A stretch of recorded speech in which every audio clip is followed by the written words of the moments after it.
देखिए ये सही बात है कि रेमडेसिविर, टोसिलोजिमैब जैसे इंजेक्शंस मिल नहीं रहे हैं। हमारे पास जो जानकारी मिली थी कि कुछ मेडिकल स्टोर्स जो है वो डायरेक्टली अपनी दुकान के ऊपर ये नहीं बेच रहे हैं, बल्कि किसी एजेंट को, किसी दलाल के पास वो इंजेक्शन दिया जाता है, वो जरूरतमंद को ढूंढता है, फोन के ऊपर बातचीत होती है और किसी ऐसे जगह के ऊपर, रोड के ऊपर बुलाया जाता है, वो भी मोटरसाइकिल पे आता है, ग्राहक को भी मोटरसाइकिल पे आने के लिए बोला जाता है बस, और चंद सेकंड के अंदर वो पैसा लेता है, इंजेक्शन देता है और निकल जाता है। तो अगर ऐसा कोई दुकानदार भी अगर हमारे हाथ पे चढ़ेगा तो हम साफ तरीके से उनको ताकीद कर रहे हैं। पुलिस क्या कार्रवाई करेगी, लेकिन जनता इनका क्या हशर करेगी ये उनको समझ में आएगा। तो अभी भी हम आपको ताकीद कर रहे हैं कि अगर औरंगाबाद में कोई भी ऑक्सीजन हो, इंजेक्शन हो, या एक दो हॉस्पिटल्स के बारे में भी हमको पता चला है कि हॉस्पिटल के भी मेडिकल स्टोर जो है वो ज्यादा दामों के अंदर ये चला रहे हैं। हम हॉस्पिटल फोड़ डालेंगे अगर हम किसी एक हॉस्पिटल के बारे में भी इस तरह की अगर खबर मिलती है तो। सर, जैसे कल आपने बहुत अच्छा एक मुद्दा उठाया कि जो जैसे आपने इंजेक्शन का नाम लिया,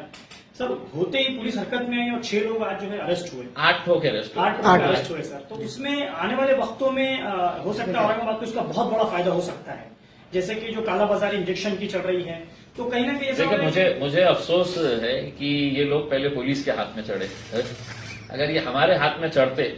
तो यकीन मानिए इनका क्या हशर हम करते। मैंने खुद कहा था कि भरे चौराहे के ऊपर इनको पुलिस स्टेशन में ले जाके तो केस करना एक अलग बात है, लेकिन पुलिस ने इनके कपड़े उतार के नंगा करके इनको सड़क के ऊपर दौड़ाना चाहिए।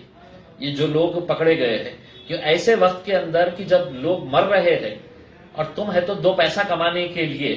सोचो अगर तुम्हारे घर में अगर ऐसा मरने के कगार के ऊपर आ गया तो तुम्हारे को अगर कोई ऐसे पैसों के अंदर बेच रहा है तो तुम्हारी क्या हालत रहेगी करके। ये समाज के अंदर ये जो है ये एक नासूर है।